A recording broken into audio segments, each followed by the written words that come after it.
El Poder Judicial resolvió enviar al Parlamento el pedido de desafuero del senador Gustavo Penades, acusado de explotación sexual de menores. ¿Qué impacto tiene esto? ¿Cómo se tiene que leer? ¿Cómo avanza la investigación? ¿Qué impacto tiene este caso, por ejemplo, en los delitos sexuales? De todo eso estaremos hablando esta noche. Bienvenidas, bienvenidos. Así comienza Lado B. Mauecín, ¿cómo le fue con la doctora? No voy a dar declaraciones, las dará el abogado, pero siendo muy positivo. ¿Usted fue intermediario de algún...? Ya que ustedes me han invitado a hablar, les voy a decir que no les puedo hacer comentarios. ¿Por qué? Porque no tuvimos acceso completo a la carpeta, ¿de acuerdo? ¿Solicitaron eso? ¿Solicitaron eso? ¿Tener más acceso? Sí, solicitamos. ¿Cuál es el vínculo entre su defendido y Gustavo Penades? No le puedo decir, son amigos. Son amigos. ¿Cómo sigue el proceso, doctor? Son amigos. Doctor, ¿le va a dar el acceso a la carpeta a la fiscal? Sí, en algún momento sí. ¿Qué delito está investigando? ¿Les dijo? ¿La fiscal? Sí. No, no nos dijo. ¿Los chats lo reconocen?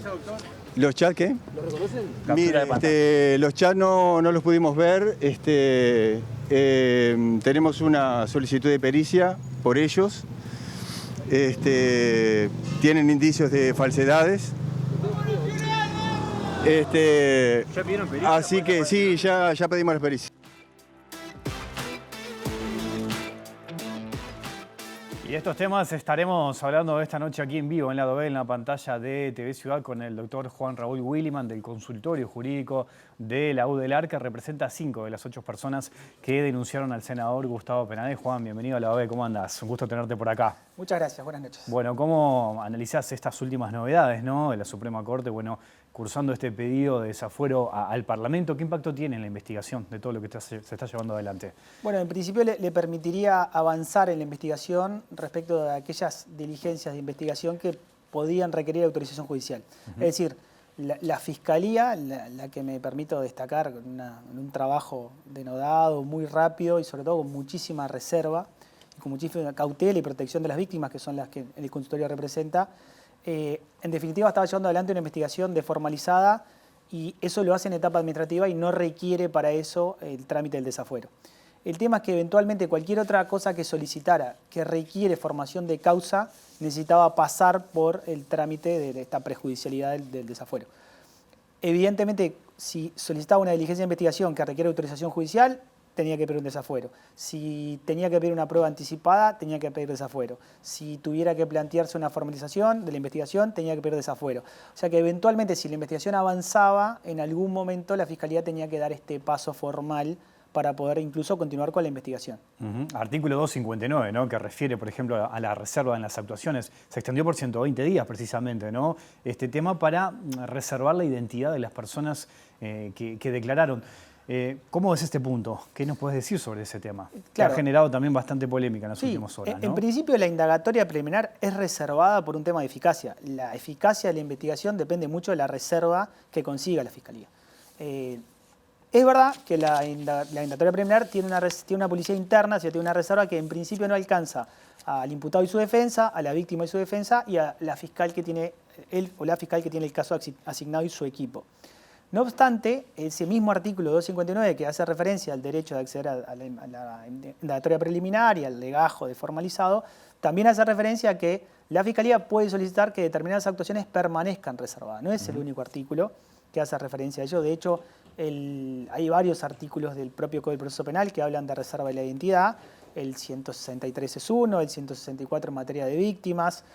De todas formas está la propia ley de género que hace referencia a la reserva de la identidad, el propio CNA en varios artículos, 126, 124, la ley de trata en su artículo 5 habla de la reserva de la identidad. De todas formas, la reserva que pidió la fiscal no le impidió a las partes acceder al legajo de investigación. Lo único que reservó fue la identidad de determinadas víctimas que solicitaron mantener la reserva de su identidad.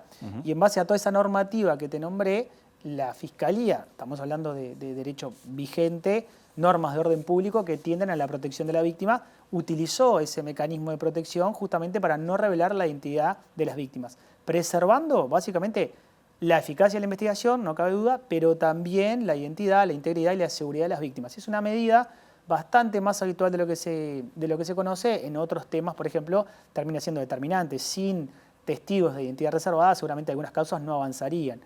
En este caso se aplica a la víctima, pero repito, por remisión de la propia ley de género, del propio CNA, esa reserva de la identidad que se aplica para testigos también es perfectamente trasladable a víctimas.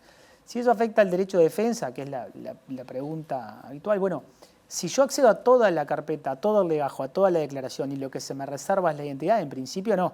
Y además esta reserva está dispuesta por un juez de garantía que analiza la pertinencia de esa reserva. No es una reserva antojadiza. Esto se pide a un juez de garantía y es el juez de garantía que analizando, y justamente, como lo dice su nombre, dando garantías, dispone esa reserva y la dispone por el plazo, en este caso el que tú dijiste. Me quedo con eso que mencionabas, ¿no? Esto no quiere decir que no se pueda acceder de la defensa, ¿no? Una de las defensas a la carpeta, digamos, a la información que está. Lo que sí se reserva es la identidad de las personas que están involucradas. Claro, o sea, yo podría leer la declaración, pero lo que yo no tengo es no tengo el nombre de la persona. También es cierto que tampoco es que si el audio, si no tengo un mecanismo tecnológico que me permita distorsionar la voz, no se le da acceso al audio porque por el audio se podría identificar a la persona. Entonces, eventualmente lo que se hace es una transcripción. Cuando se pasa a otra etapa, por ejemplo, en prueba ya anticipada judicial y yo quiero reservar la identidad de una víctima, de un testigo, ahí sí tengo mecanismos de tal manera que me permiten que no identificar el rostro de la persona, distorsionar la voz y que la declaración se puede hacer de igual manera. Eso si es que la Fiscalía entiende que vencido ese término es necesaria la reserva o le parece que la investigación ya avanzó en un punto en que no tiene que mantener la reserva y eso siempre es solicitado al juez de garantía y el juez de garantía controlará esa reserva que está solicitando la Fiscalía. Y esto es importante pensando en otros delitos, ¿no? Y pensando cuando a veces tienen que ir a declarar personas que pueden vivir en el mismo barrio, en la misma zona, ¿no? Sin duda. Por ejemplo. Los testigos de la identidad reservada, la política que lleva adelante la unidad de víctimas y testigos, fundamentalmente lo que hace en relación no solo a la atención de víctimas, sino a los testigos protegidos, es lo que permite que algunas causas avancen y es lo que eventualmente en el sistema anterior hacía imposible que esas causas tuvieran pruebas que sustentaran posteriormente una condena. No solo por donde viven, por el conocimiento que tienen del barrio, de las personas, sobre todo en algunos ajustes de cuentas, homicidios. Nosotros tenemos un caso en el consultorio en donde el consultorio se opuso a un pedido de sobreseimiento porque no se lograba tomar la declaración de una víctima que obviamente estaba amenazada y bueno, en definitiva se le encontró a la víctima y hubo que darle determinada garantía para que pudiera declarar. Obviamente lo que no le hacía declarar era simplemente el miedo que le tenía a las represalias respecto de la persona imputada. Es simplemente eso. Entonces, si vos encontrás en un tipo de situación donde tenés miedo de declarar, lo normal es que la persona no preste su testimonio. Porque no es que va a obtener algo a cambio, si está prestando básicamente su voluntad para ayudar a la justicia a aclarar un hecho, pero no necesariamente va a pasar bien por eso. Entonces, ¿qué es lo que obtiene a cambio? Si el sistema no le brinda la seguridad necesaria, las garantías necesarias para decirle que esa declaración va a ser preservada, su identidad va a ser preservada y no va a tener represalias, claramente la persona no declararía. Mencionaba recién en la introducción, son 8 las personas que declararon, 5 representadas por el consultorio jurídico, ¿no? Sabemos que hay cosas que no se pueden todavía mencionar, pero ¿qué características tiene el caso Penades? ¿Responden un mismo patrón estas personas que fueron a declarar? Sí, del fondo del asunto justamente es lo que mantiene reserva y nosotros, yo ponderaba hace un minuto la eficacia de la Fiscalía a la hora de evitar la filtración. Entonces, nosotros no hemos hablado sobre el fondo, sobre las características, sobre los hechos, justamente para evitar esa particularidad, ¿no? Dar datos que puedan hacer que identificar las personas o los hechos. Creo que esa reserva es importante. De todas formas, si es así, nos tocó acompañar la declaración de 5 víctimas que pidieron asistencia al consultorio jurídico. Efectivamente, y como se lee en la prensa, hay más víctimas que no contaban con patrocinio letrado a la hora de su declaración. Todas esas declaraciones están en poder de Fiscalía, en la carpeta de investigación, y bueno, son parte de las evidencias con las que cuenta hoy Fiscalía para establecer, ¿no? En principio, para ir elaborando una teoría del caso de qué es lo que cree que sucedió. ¿Qué pasa con el tiempo, ¿no? Sobre todo, digo, ¿cuándo ocurrieron estos episodios? Si se sostienen en el tiempo, ¿cuánto condiciona, por ejemplo, eso la investigación? Bueno, el tiempo sí importa, sobre todo porque en realidad en todos los delitos cuenta la prescripción, es decir, si los hechos son muy anteriores, lo que hay que ver es si efectivamente aún se puede perseguir penalmente o operar algún tipo de prescripción.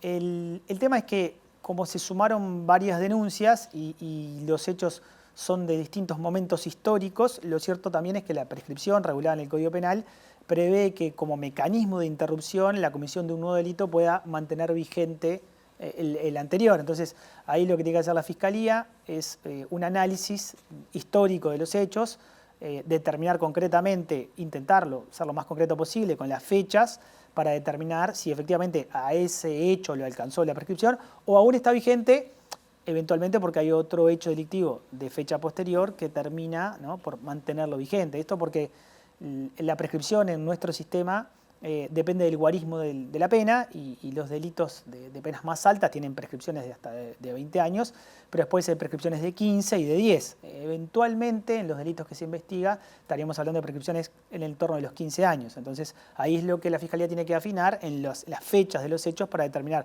qué hechos todavía son perseguibles penalmente y qué hechos no. Otra pregunta que siempre está presente tiene que ver con los tiempos de la justicia. ¿Cuánto tiempo puede llegar a llevar a resolver este caso, por ejemplo? Bueno, lo cierto es que el nuevo código para una investigación que no está formalizada no tiene plazo. Ahí cuenta la prescripción del delito. Esa es la realidad.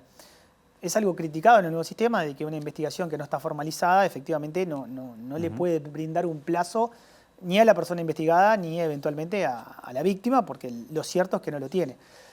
Una vez que se formaliza la investigación, ahí sí nace un plazo, primero un año, eventualmente prorrogable hasta por 2 años, donde se puede desarrollar la investigación. No puede haber diligencias de investigación posteriores a los 2 años, y de hecho, para conseguir prórroga al año, año y medio, y llegar a los 2 años, hay que justificar ante el juez de garantía por qué se está solicitando una prórroga y por qué se requiere más tiempo para seguir investigando. Claro, el máximo, el plazo es 2 años. Pero que en los casos más complejos se llega a los 2 años. Ajá. A los 2 años la Fiscalía ya está impedida de realizar cualquier diligencia de investigación y llega a un punto donde tiene que tomar una decisión, ¿no? Si la investigación está formalizada y hay una persona imputada, o decide acusarla y pasar seguramente a la estructura más garantista, que es el juicio oral y público, pedir el sobreseimiento, porque pese a los 2 años de investigación no pudo encontrar elementos objetivos suficientes que le permitan arribar a la conclusión de que va a obtener una plena prueba en juicio, entonces tiene que pedir el sobreseimiento. Y eventualmente tiene alguna salida transitoria que podría ser, en realidad la más común en el sistema, que es el proceso abreviado. Pero eso requiere de la voluntad del imputado de asumir su responsabilidad y aceptar el proceso abreviado, lo que en los delitos sexuales pasa muy poco. En realidad el consultorio tiene una cantidad de juicios llamativa para lo que es el sistema. El sistema tiene muchos procesos abreviados, muchas salidas alternativas y muy poco juicio oral y público. Y el consultorio, que tiene una gran cantidad de delitos sexuales, de víctimas de delitos sexuales, muy por el contrario, tiene muchos juicios orales en virtud de esta condición, de que en general no aceptan tienen que aceptar su responsabilidad y el proceso abreviado, y no lo termina aceptando, y sin esa conformidad el único camino que queda es el juicio oral. Hablabas recién de formalizar la investigación. Me parece que un punto importante a aclarar es que hoy Penades está como imputado y seguirá como imputado hasta que la justicia resuelva. Lo que se formaliza es la investigación en ese sentido, ¿no? Sí, esa es una muy buena aclaración, porque eso es lo que distingue un poco del sistema anterior, que se hablaba del indagado en la etapa de presumario, donde se estaba indagando justamente su eventual participación en un hecho delictivo, y recién cuando se lo procesaba, había toda una discusión, con o sin prisión, ahí se jugaba básicamente la parte más importante del partido en el anterior proceso penal, y se hablaba de imputado porque la persona era procesada y se lo sometía a proceso. Hoy se le llama imputado del minuto 1, y esto es por una garantía, es decir, sabemos que una persona denunciada cuenta con las garantías del estatuto del imputado del minuto 1. Por ejemplo, contar con asistencia letrada desde la primera declaración. Por ejemplo, tener derecho a no autoincriminarse, derecho, sí, tendría que comparecer, pero no tendría por qué declarar si así no lo quisiera, acceder a la carpeta de investigación, salvo que se encontrara reservada, etcétera, etcétera. Este estatuto es una garantía. En realidad, que se le llame imputado del minuto 1 trata de establecer que las garantías del imputado están desde que se radica la denuncia. Si se formalizara una investigación, justamente lo que se formaliza es la investigación. Cierto es que cuando se formaliza una investigación, se le imputa la comisión de un delito a una persona. Eso es así, pero no obstante, lo que se formaliza es la investigación. Nuestro sistema quedó un híbrido, generalmente la formalización era en otros sistemas un mero acto de comunicación para comunicarle al imputado, mire que estaba siendo investigado desformalizadamente. Bueno, se formalizó la investigación y se le pueden adoptar determinadas medidas cautelares. En Uruguay funciona bastante similar a lo que era el procesamiento, sobre todo porque por ejemplo, en delitos sexuales, el legislador decidió que la Fiscalía tiene que solicitar medidas cautelares porque se trata de un delito de esta naturaleza. Entonces ahí la naturaleza de la formalización de la investigación está un poco cuestionada y se ha hablado mucho de ese tema, pero lo cierto es que técnicamente lo que se formaliza es la investigación. y recién ahí se hace una imputación que tampoco es una imputación que no se pueda modificar. En realidad, la imputación que hace la Fiscalía cuando pide una formalización de una investigación es primaria, porque de hecho sigue investigando. ¿Esto qué significa? Que sobre la base de los mismos hechos, cuando le toque acusar, podría haber alguna modificación en la calificación jurídica. Lo que no puedo cambiar es la base fáctica. Los hechos respecto a los cuales formalizó son los mismos hechos respecto a los cuales después va a tener que acusar. La calificación jurídica es algo que puede adaptar. De hecho, si se ampliaran los hechos, lo correcto sería una ampliación de la formalización, para eventualmente que los hechos quedaran abarcados y que en la acusación fiscal no haya ninguna diferencia entre los hechos por los cuales se formalizó y por los que luego se acusa. ¿Qué tan difícil es probar un delito sexual, más allá de este caso penales a nivel general? El consultor tiene una gran experticia en ese tema y podemos decir que es complejo. O sea que, lejos de sostener que todas las denuncias van a arribar a una sentencia condenatoria, podríamos sostener que no, que en realidad es un muy duro trabajo el que tiene que llevar adelante la Fiscalía, porque lo cierto es que sobre las espaldas de Fiscalía cae la responsabilidad de probar esos hechos constitutivos de su pretensión punitiva. O sea, si va a ejercer una pretensión punitiva, sabe que tiene la carga que esos hechos, ¿no? Su teoría del caso, que básicamente parte de unos hechos, tiene que probarlos y esa carga obviamente se empieza a cumplir, se empieza a trabajar desde la investigación. No es algo que yo pueda decidir cuando voy a plantear el juicio. En realidad, la investigación previa es muy importante y la debida diligencia en esa investigación es lo que eventualmente después le permitiría a un fiscal decir, bueno, con estos elementos, con estas evidencias, yo puedo creer que esto transformado en prueba va a lograr la convicción necesaria, ¿no? Que voy a convencer a un juez, más allá de toda duda razonable, de que hay que condenar a esta persona por este delito. Y eso, repito, es desde el minuto cero, desde que inicia la investigación. Las primeras actuaciones seguramente sean las más importantes. Ahí se va construyendo eventualmente el juicio oral. No se construye el día que acusa. En realidad es la investigación una pata esencial de esta posibilidad.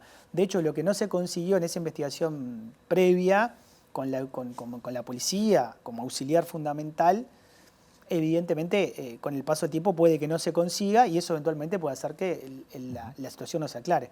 Los delitos sexuales además tienen la particularidad de que no tenemos la situación ideal, la víctima ideal, que es abordada en la calle y está filmado el hecho y queda con lesiones físicas, emocionales y todo constatable. Claro, justamente yo te iba a preguntar qué pasa con las pruebas ahí, ¿no? Claro, es mucho más complejo porque muchas veces tenés, por un lado, el relato de la víctima que cuenta lo que le sucedió y después tenés que empezar a ver qué pruebas de contexto hay. Que puede haber, obviamente, puede haber mensajes, puede haber comunicaciones previas, puede haber testigos no del hecho, pero de una situación anterior, posterior.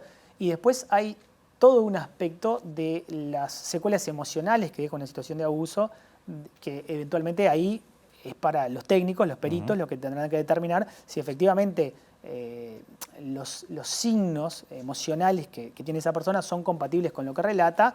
Y bueno, incluso hasta a veces, y esto es raro lo que voy a decir, pero es cierto, en audiencia, hoy tuve una, justamente se pregunta sobre la veracidad de la versión, sobre la espontaneidad de la versión, o sea, hay pericias que, esto lo digo porque a una víctima de una rapiña no le van a hacer una pericia para ver si lo que está contando efectivamente es verdad o no, y si efectivamente está afectado emocionalmente por lo que le pasó. Pero lo cierto es que en delitos sexuales esa práctica existe y las pericias dan cuenta de esa sintomatología propia de un estrés postraumático común, habitual. En niños, niñas, adolescentes hay otros indicadores muy fuertes de abuso sexual, pero eso hay que atarlo. Por lo general sale a la luz, digamos. Claro, pero hay que atarlo. Claro. Con el relato, con esas pericias, con otros elementos de prueba.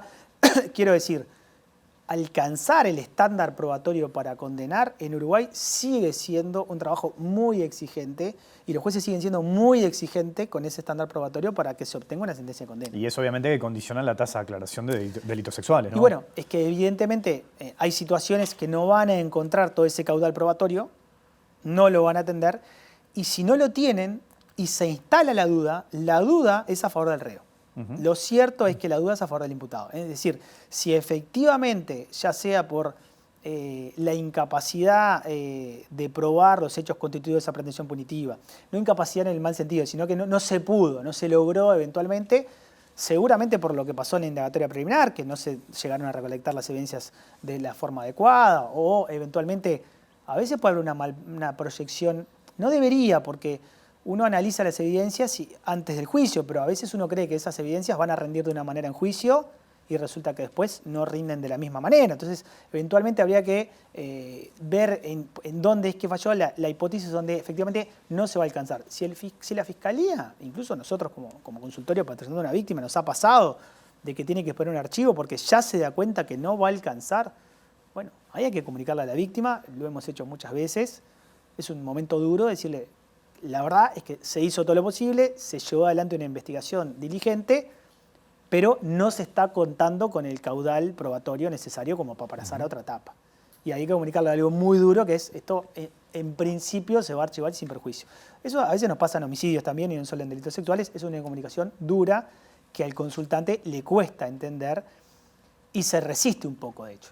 De hecho, nos ha pasado que en situaciones ya con la investigación formalizada, lo que sucede en vez del archivo es el pedido de sobreseimiento y la víctima nos pide la oposición al pedido de sobreseimiento y una chance más de que alguien más lo revise, porque razonablemente entiende que es su derecho, ¿no? que se agote hasta la última instancia teniendo una posibilidad de obtener lo que está buscando, ¿no? Que en su caso es justicia. Apunto a tu experiencia y lo que ustedes han visto y ven en el consultorio sobre los delitos sexuales, ¿no?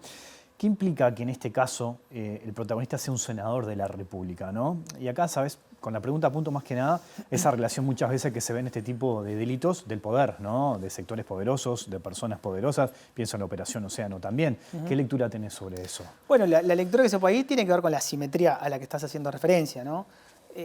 Igual yo creo que esa asimetría, tratándose de niñas, niños y adolescentes, se da siempre. Es decir, el legislador, creo que con absoluto criterio, y obviamente en consonancia con la normativa internacional, la Convención de Derechos del Niño, la Convención de Pará, toda una normativa internacional que el Estado se obliga a hacer propia de alguna manera y a ajustar su normativa interna, parte de la base que niñas, niños y adolescentes son víctimas especialmente vulnerables. O sea, la vulnerabilidad no está atravesada por otra razón que no sea su condición de niño, niña, adolescente. Y parece razonable que así sea, porque son personas en formación, en desarrollo, y de hecho toda su regulación no es solo en materia de victimal, es decir, es una víctima especialmente vulnerable, pero en el resto del derecho, en el resto de las materias lo trata distinto. No lo trata distinto. Por algo no pueden votar, por algo no pueden manejar, por algo no pueden celebrar un contrato civil, ¿no? Es decir, evidentemente toda la legislación apunta a una protección especial. Entonces, la simetría, por supuesto que a mayor diferencia, sea de estratos, poder económico, lo que sea, puede haber mayor simetría.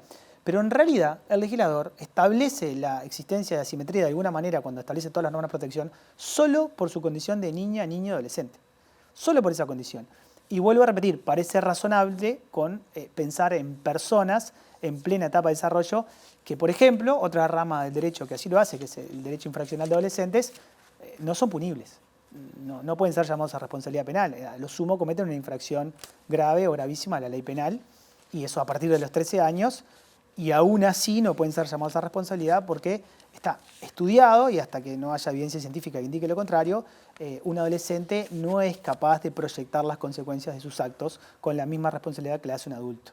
Obviamente que siempre la edad, siempre un número es un poco arbitrario, 18 años, está bien, es cierto, pero es la edad que eligió el legislador. Es la edad que en todo el mundo se maneja como un momento bisagra, clave, y hasta desde la neurociencia se analiza el tema para elegir esa edad y esa protección especial que le da a la niñez. En este caso, Juan, lo hemos mencionado más de una vez, el consultorio jurídico, ¿no? ¿Cómo funciona, por ejemplo, en este tipo de casos? Porque ustedes también tienen una forma de trabajar muy interesante que lleva a que, por ejemplo, hoy sean protagonistas en este caso también. Sí, el consultorio nace como una necesidad de la sociedad civil, esa es la realidad. En realidad, la Facultad de Derecho de la Universidad de la República hace muchos años que trabaja en extensión muy bien, muy sensible a un tema fundamental, que es un derecho humano fundamental, que es el acceso a la justicia. Hace años que el consultorio jurídico funciona realmente muy bien en, diríamos, casi todas las materias. Lo cierto es que en materia penal nunca tuvimos práctica en materia penal, era un debe que claramente estaba instalado. Pero lo cierto es que fue la sociedad civil organizada, fue AFAVIDE, la Asociación de Familiares de Víctimas, la que vino a golpear las puertas, primero de Lodelar, después el Ministerio del Interior, y juntos crearon un convenio para, creo que hacer algo clave, que yo hace 5 años tampoco imaginaba el impacto, la repercusión que podía tener. Básicamente era, bueno, brindémosle asistencia letrada gratuita a víctimas que carezcan de recursos para solventar un abogado particular. Y así funcionan los consultorios. Y así arrancó, casi a punto de instalarse el nuevo sistema procesal penal, que iba un poco de la mano, porque lo cierto es que en el Código del 80 la víctima no tenía ninguna participación. De hecho, el Código del 80 ni siquiera se nombra la palabra víctima, habla de damnificado. Y de hecho, la víctima nunca participó en el sistema anterior hasta el 2014, que le dejaron recién ahí tener alguna participación en el presumario y después de procesar a la persona alguna participación muy puntual. Pero el nuevo sistema le generaba un estatuto propio real de participación efectiva.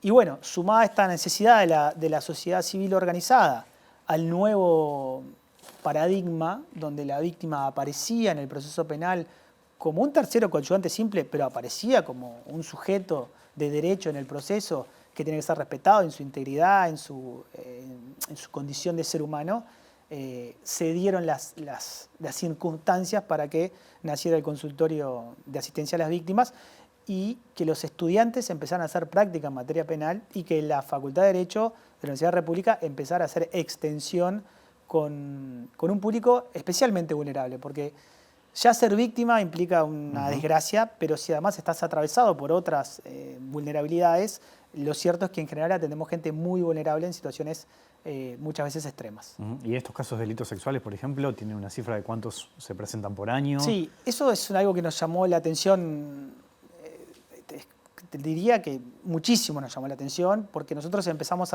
trabajando básicamente con homicidios, con situaciones de rapiña, con algún delito sexual, eso en el 2017, 2018. Ya para fines del 2018 las consultas por delitos sexuales habían aumentado drásticamente, el 2019 se mantuvo, 2020, 2021, 2022, y básicamente de las más de 100 consultas que tenemos por año, un 70% de ellas, un promedio, refieren a delitos sexuales. O sea, una particularidad que uno debería hacer una investigación seria para ver a qué responde. Yo no creo que haya más delitos sexuales que antes. Entiendo que tal vez el estatuto del que estamos hablando, que es un poco el nuevo Código de Proceso Penal, sin duda el CNA después de la reforma del 2019, sin duda la Ley 19.580 de violencia hacia las mujeres basada en género, sin duda este marco normativo tal vez lo que genere son mejores condiciones para el develamiento y para la eventual denuncia. Cierto es que hasta hace 5 años no existía ni el consultorio de asistencia a las víctimas, tampoco estaba la unidad de víctimas asistentivo de la Fiscalía General de la Nación, tampoco teníamos una fiscalía que tenía esa competencia, la competencia de proteger y asistir víctimas. O sea, no podemos dejar de reconocer que es una novedad. Podremos criticarla al sistema, eventualmente algunos aspectos técnicos que hay para mejorar, pero respecto de la participación de la víctima, respecto de los derechos de las víctimas, el salto ha sido cualitativo y estamos mucho más cerca del cumplimiento de la normativa internacional de lo que lo estábamos hasta hace 5 o 6 años. Te propongo una pequeña pausa, Juan, y seguimos conversando. Ya sigue el lado B aquí en la pantalla de TV Ciudad. SINTEP invita al ciclo de charlas a 50 años del golpe de Estado, la huelga general contra la dictadura y en defensa de la libertad. El jueves 8, miércoles 14, jueves 22 y jueves 29 de junio a las 18:30. Inscripciones en sintep.org.uy.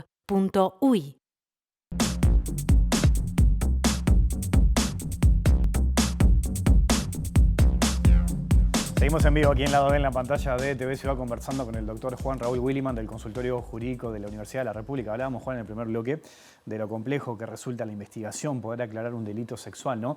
Y pienso también en lo que tiene que ver con la victimización secundaria de todo esto. ¿Qué quiero decir? Aquella persona que ya sufrió un abuso y que en un proceso tiene que volver a vivir algunas situaciones. ¿Qué lectura tienen ustedes sobre ese tema? Eso está estudiado y justamente es por eso que el sistema tiene que sale y tiene que salir justamente a mitigar lo más posible la revictimización. O sea, el sistema de administración de justicia sabe que no va a evitar la victimización secundaria. Porque lo cierto es que tener que contar lo que te pasó, someterte a una pericia, el estrés de un proceso judicial, de un resultado, todo un esfuerzo que eventualmente, como decíamos hoy, puede no arrojar el resultado esperado, evidentemente es una inevitable revictimización. El tema es cómo se prepara el sistema de administración de justicia para llevar esa situación a la mínima expresión. No va a poder evitarlo, pero tiene que estar preparado para darle a las víctimas, sobre todo a las víctimas especialmente vulnerables, las mejores condiciones. De hecho, por eso te decía hoy, no tengo una explicación para la cantidad de denuncias. Sí puedo llegar a pensar que hoy tenemos mejores condiciones y que si bien va a haber victimización secundaria, por lo menos vamos a mitigar algunas cuestiones que hace un tiempo no. Por ejemplo, las declaraciones anticipadas previstas en el artículo 164 del Código del Proceso Penal para víctimas especialmente vulnerables, que permiten que la víctima declare, ya sea con cámara GESEL o con un circuito de videocámaras, para que en una sala de audiencia esté la víctima con su acompañante emocional, sin tener que escuchar la discusión del pliego de preguntas, y en otra sala estén los abogados, el imputado, la fiscalía. Ahí se debate de forma previa el pliego de preguntas y recién una vez laudada esa discusión, entonces un receptor que debería tener una especialización, que la tienen, la verdad que le ponen mucho de sí los receptores del Poder Judicial para tomar esa declaración, no como un interrogatorio directo propio de un testigo, porque no lo es una víctima especialmente vulnerable, pero por lo menos se puede diligenciar la prueba en mucho mejores condiciones que tal vez a muchas de las víctimas que me ha tocado ver en estos 5 o 6 años, en otras condiciones nunca hubieran declarado. Y en esas condiciones logran contar lo que seguramente ya contaron, pero no es lo mismo contarlo a alguien al que le tiene confianza o en una situación, a veces develan, puede ser en una asistencia médica, puede ser en la escuela muchísimo, en la escuela, en el liceo pasa muchísimo. En el caso del juicio oral que el consultorio llevó hoy adelante, el develamiento es en el centro educativo. Y ahí tiene que estar todo el sistema preparado para detectar esa señal y eventualmente disparar los mecanismos de protección, sea que se dé en un centro de salud, en un centro educativo, en un club, o eventualmente puede haber una comunicación interna. Pero una cosa es plantearlo ahí y otra cosa es ir a un juzgado a relatar exactamente, ¿no? Contar lo que le tocó vivir con personas que no conoce y eventualmente en una situación que originalmente era hostil. Entonces, lo que está intentando el sistema es evitar esa victimización y generarle un ambiente adecuado para que la declaración salga en las mejores condiciones. Juan, te agradezco mucho tu visita esta noche aquí al lado B. Por favor, un placer. Muchas Hasta la gracias. próxima. Nosotros nos vamos, volvemos mañana en vivo después de las 20 horas. Que pasen bien, chao.